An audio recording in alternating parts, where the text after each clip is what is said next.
60 secondes, pratique. Maintien du français en expatriation. Question de Eric, expat à Helsinki. Où envoyer mon enfant en vacances pour qu'il parle français? Bonjour Eric. Alors soyons honnêtes, vous le savez, la meilleure façon d'apprendre une langue ou de renforcer ses compétences dans une langue, c'est bien évidemment l'immersion.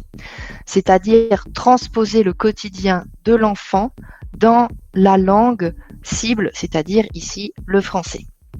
Donc comme vous le savez, moi, c'est Elodie de Par la Mamie. Si j'ai appelé mon entreprise Par la Mamie, c'est bien parce que il est essentiel pour moi que les enfants parlent à mamie et donc partent en vacances chez papy, mamie en France ou avec quelqu'un de la famille. Donc ma première recommandation, mon premier conseil, ce serait d'envoyer les enfants une semaine ou deux en vacances avec papy, mamie pendant l'été ou avec quelqu'un de la famille en France ou dans le pays francophone d'où vous venez. Bon, évidemment, tout le monde n'a pas de famille en France. Donc dans ce cas-là, comment faire? Eh bien, les colonies de vacances, c'est vraiment une super idée pour faire un séjour immersif où les enfants pourront soit faire des activités sportives, des activités culturelles ou tout simplement passer du temps en France avec d'autres petits Français francophones et ainsi améliorer leur français et leur niveau de langue. Je vais vous donner un exemple. J'ai de nombreux élèves en Europe.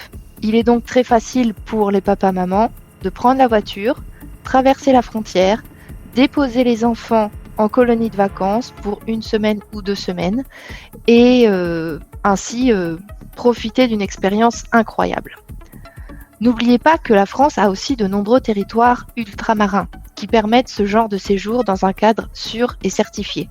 Donc par exemple, certains élèves qui sont aux États-Unis vont préférer aller en Guadeloupe ou à la Martinique pour des colonies de vacances sous les tropiques. Enfin, dernièrement, n'oubliez pas qu'il existe aussi les associations Flammes ou des centres de langue ou encore des écoles bilingues françaises un peu partout dans le monde.